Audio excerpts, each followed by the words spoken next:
I'm Carrie Souza, and this is my informative speech. This is my audience.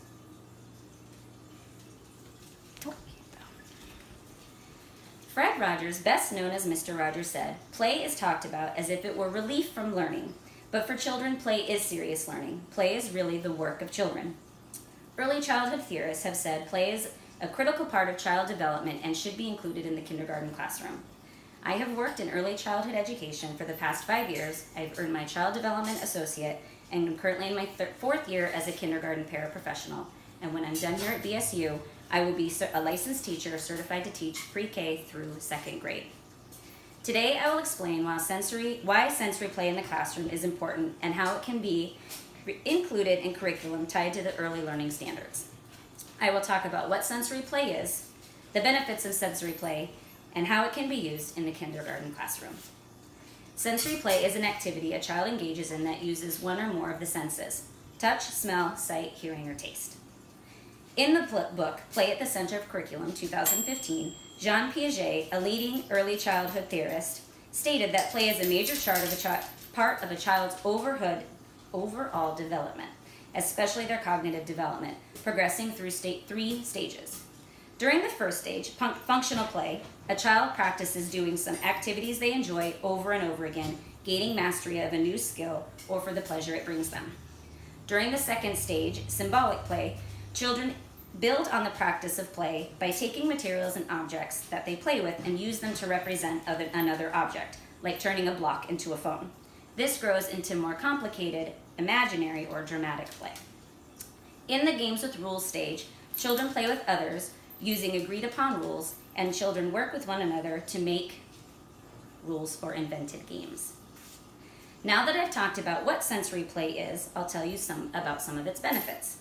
In an article written in bostonchildrensmuseum.org, accessed in September 2018, it says creative thinking is based in play, develops valuable skills in working with others, problem solving and adaptability, and brings joy through the process. The physical benefits of sensory play are the development of fine motor skills as children play with and manipulate hands-on activities like Play-Doh, scooping and pouring, stirring and squishing, and using tongs to pinch. Gross motor skills are developed when children explore by climbing, running, jumping, or navigating an obstacle course. During sensory play, language and vocabulary grow as children describe what they are doing or talk to their peers when they are playing with them. Sensory play is important to a child's social emotional development. When children are allowed the freedom to explore with materials that allow for repetition, children can relax and feel good about what they do and create. When working alongside other children, they learn to negotiate and take turns. Sensory play develops cognitive development skills as children explore things about how things work. Spatial awareness is developed when working with tangram activities or building with blocks. They learn to make predictions about what will happen when they try something different with materials, and those are all beginning math and science skills. As you can see, the benefits of sensory play are many, critical to a child's overall development. Now I will share with you a few ways sensory play can be used in a kindergarten classroom, bringing play and academic learning together. The Massachusetts Early Learning Frameworks 2017 have the required learning standards for grades pre-K through 12. Teachers can teach to these standards while incorporating sensory activities that engage children, help them grow both academically and through the fun of play. One of the learning standards in ELA for kindergarten is with prompting and support, represent or act out concepts learned from informational text read aloud. A sensory activity that supports this standard is after reading a book about community helpers and where they work, children use a variety of materials, shoe boxes, paint, pom-poms, and pipe cleaners, etc., to create a building in a community and then create a whole neighborhood. A math standard in kindergarten is that students recognize and name the numerals 0 through 10.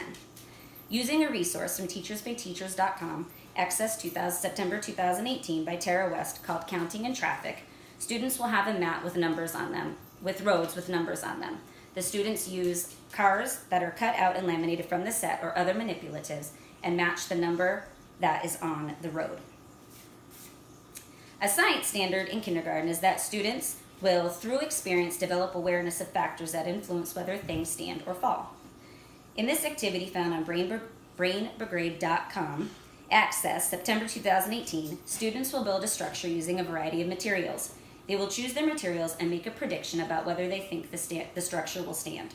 After they build, they will tell why they think their structure stayed up or why it fell. There are endless ways sensory play activities can be used in the kindergarten classroom that children will enjoy and have fun doing while learning the required Massachusetts early learning standards.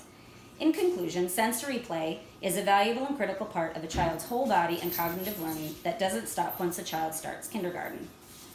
We have talked about when sensory play is carefully planned as a part of a whole curriculum and included in daily lessons, the benefits of a child's overall growth and development are invaluable. The 3 stages of development, functional, symbolic, and games with rules, can all be incorporated into daily lessons with planning and creativity. Sensory play's benefits are many, including physical development, building language, social emotional growth, and learning to work alongside others and cognitive development. That helps children learn to think critically about the world around them. There are many hands-on activities that can be incorporated into lessons in all content areas that align seamlessly with the required learning standards.